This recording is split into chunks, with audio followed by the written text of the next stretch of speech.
रफीक अहमद निजामानी साहब, काजी अकबर साहब, आपा बरी खान, आपा आमिना, असांजो वॾो साईं मुख्तियार सोलंकी साहब, हिते हिन हाल में वेठल डिवीज़न जा सदर, ज़िले जा सदर साहिबान, तव्हां सभिनी खे सलाम।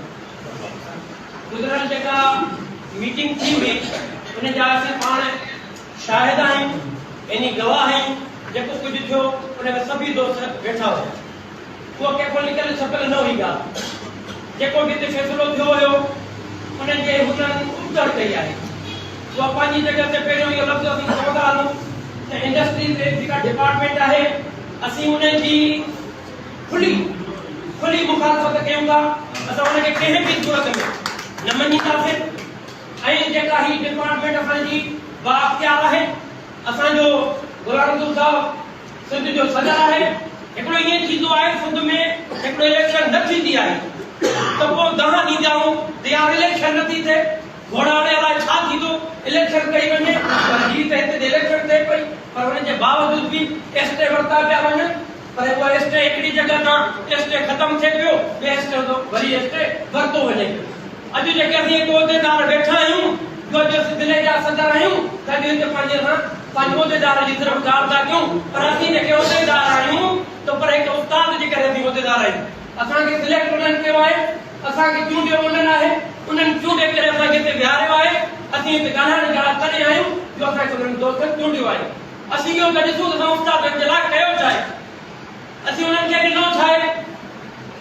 असीं जेको आहे गुज़िरियल जेका हिकु असांजी मीटिंग थी, असांजी उन में इहो शेड्यूल लाथो वियो त कन्वेंशन डिवीज़न कन्वेंशन कया वञनि।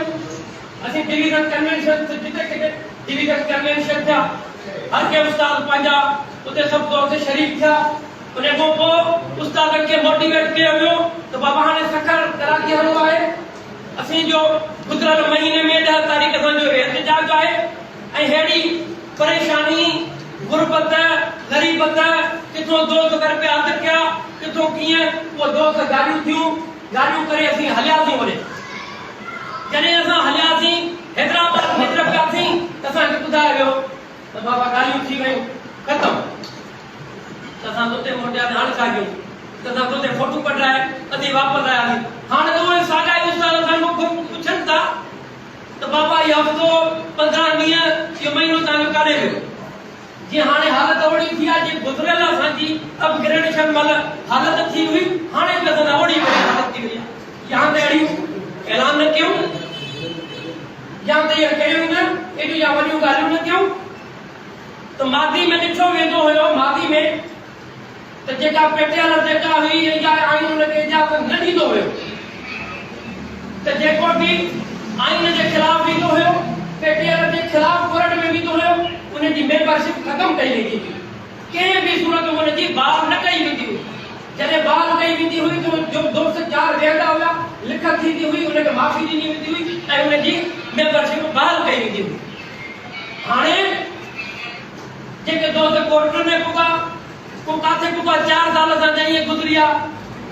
बाक़ी आहिनि जीअं साईं चयो त ख़ैर सां बाक़ी 2 साल 4 साल मां सम्झां ईअं गुज़री वेंदा।